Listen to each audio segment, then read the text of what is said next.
Example 2.4 discuss the motion of an object under free fall neglect air resistance. तो एक height से कोई object को बस रिलीज कर दिया गया, तो रिलीज करेंगे, कोई वेलोसिटी देंगे नहीं, कोई यहाँ पे इसकी जो वेलोसिटी होगी इनिशियल वेलोसिटी क्या होगी 0, इसको नीचे की तरफ थ्रो कर दिया। और क्वेश्चन में दे रखा है neglect air resistance, air resistance हम लेंगे नहीं, तो नीचे की तरफ जो ग्रेविटेशनल एक्सेलरेशन लग रहा होगा जी, नीचे की तरफ लग रहा होगा, एक्सेलरेशन नीचे की तरफ है, तो ये नीचे आते आते इसकी वेलोसिटी क्या होती चली जाएगी, वो मैक्सिमम होती चली जाएगी, ठीक है, जितना ज़्यादा हो पाएगी।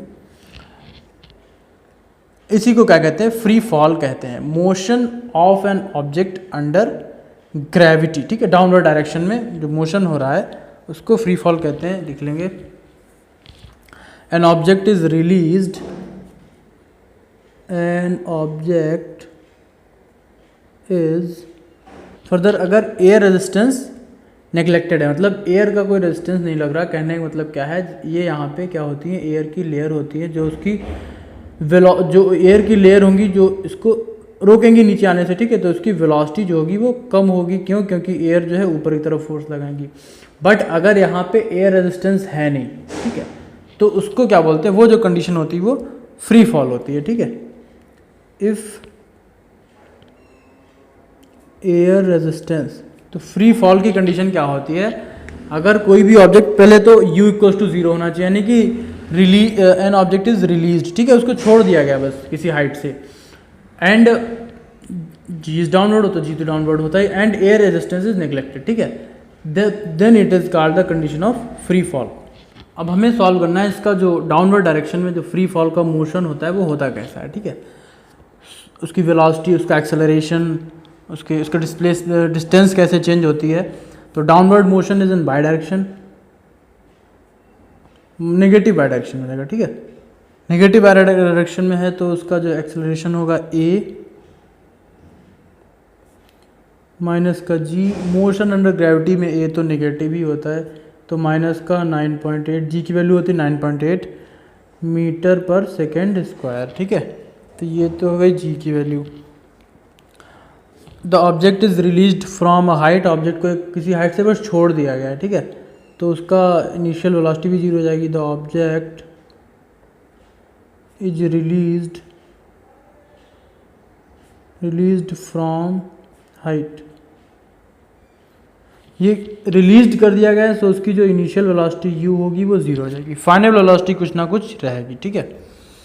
अब इक्वेशन ऑफ मोशन क्या बनेगी, ये जो कंडीशन है इसके लिए, नाउ इक्वेशन ऑफ मोशन,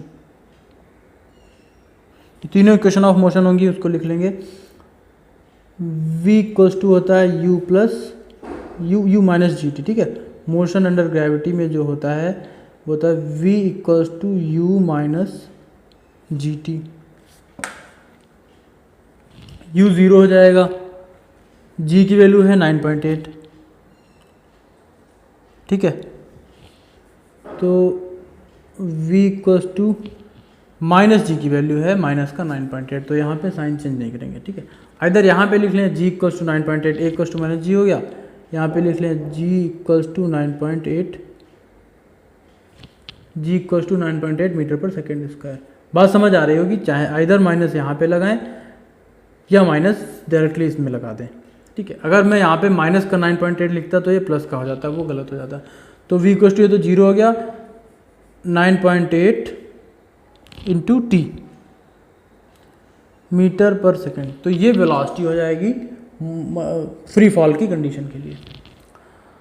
बात समझ आएगी कि यहाँ पे माइनस की क्या कंडीशन हमने रखी, अगर यहाँ पे मैं g की वैल्यू माइनस का 9.8 रख लेता तो वो प्लस का हो जाता, ठीक है, ऐसे यहाँ पे ये माइनस रहेगा, बात समझ आएगी। v इक्वल्स टू 9.8 किलो रख लेंगे, और ये माइनस है, माइनस का 9.8 इंटू टी, ये फ्री फॉल की कंडीशन में वेलोसिटी आ गई। डिस्प्लेसमेंट क्या होगा, y equals to s equals to u t minus half g t square, u तो 0 है तो s इक्वल्स टू यू 0 हो जाएगा, g की वैल्यू है 9.8, तो माइनस का 9.8/2 इंटू टी स्क्वायर, और इसको लिख लेंगे, इसको जब सॉल्व करेंगे तो 4.9 आ जाएगा। एस इक्वल्स टू माइनस का 4.9 टी स्क्वायर। ये आ गया डिस्प्लेसमेंट, ये आ गई वेलोसिटी। थर्ड है, तीसरी, ये पहली इक्वेशन ऑफ मोशन है, दूसरी इक्वेशन ऑफ मोशन है, थर्ड इक्वेशन ऑफ मोशन लिखेंगे v square equals to u square minus का 2gh।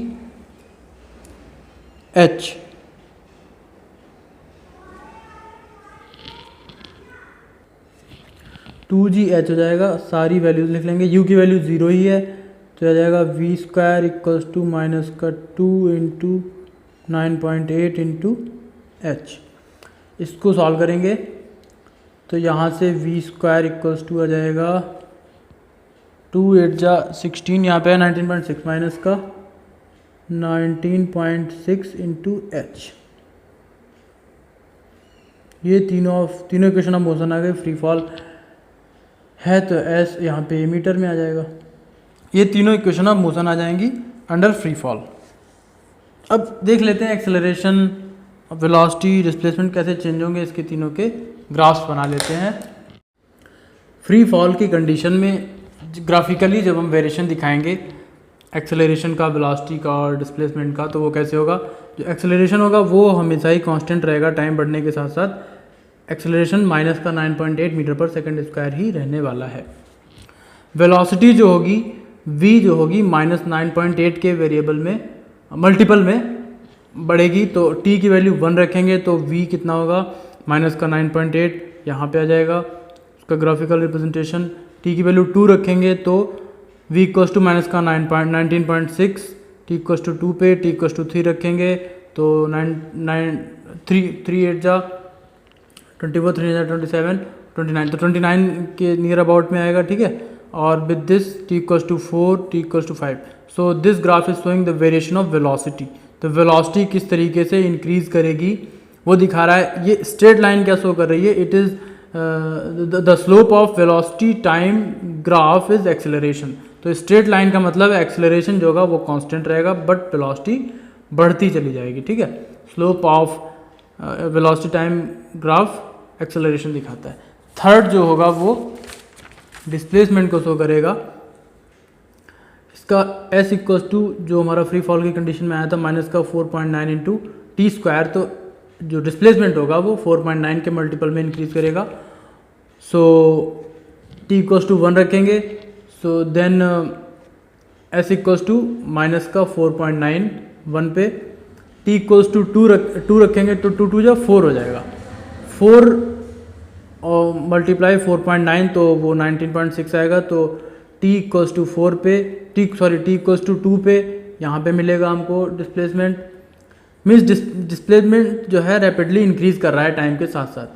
टाइम कम इंक्रीज, जितना टाइम इंक्रीज हो रहा है उसके कंपेयर में जो डिस्टेंस है वो ज़्यादा कवर कर रहा है हमारा जो भी ऑब्जेक्ट फ्री फॉल के अंडर में।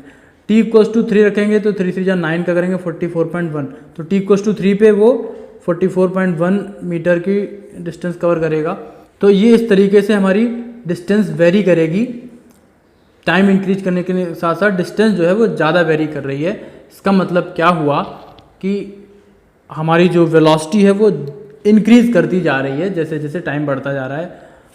इसमें जो स्लोप होगा इसका डिस्प्लेसमेंट टाइम ग्राफ का स्लोप जो होता है वो वेलोसिटी देता है। तो इसका स्लोप जब हम देखेंगे तो हमें पता चलेगा कि वेलोसिटी जो है वो कॉन्टिन्यूसली इंक्रीज करती चली जाएगी। ऐसे भी देख सकते हैं, तो यहाँ 1 सेकेंड के गैप में 4.9 मीटर चला है, यहाँ पे फिर 1 to 2 यानी कि 1 सेकेंड के गैप में 15 मीटर चला है, 2 to 3 फिर 1 सेकेंड के गैप में ये मोर और लेस 30 मीटर चला है। तो यानी कि वेलोसिटी इंक्रीज करती जा रही है। तो डिस्प्लेसमेंट जो भी जो है टाइम उस टाइम पीरियड में ज़्यादा कवर कर रहा है, ठीक है। तो फ्री फॉल की कंडीशन में हम क्या बता सकते हैं, यहाँ पे देख भी सकते हैं, यहाँ पे u 0 है, धीरे धीरे जितने, क्योंकि ग्रेविटेशनल फोर्स नीचे की तरफ ही लग रहा है towards the motion, so velocity बढ़ते बढ़ते मैक्सिमम होती चली जाएगी।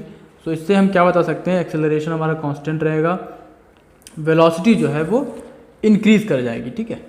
तो ये सारी कंडीशंस हैं फ्री फॉल की।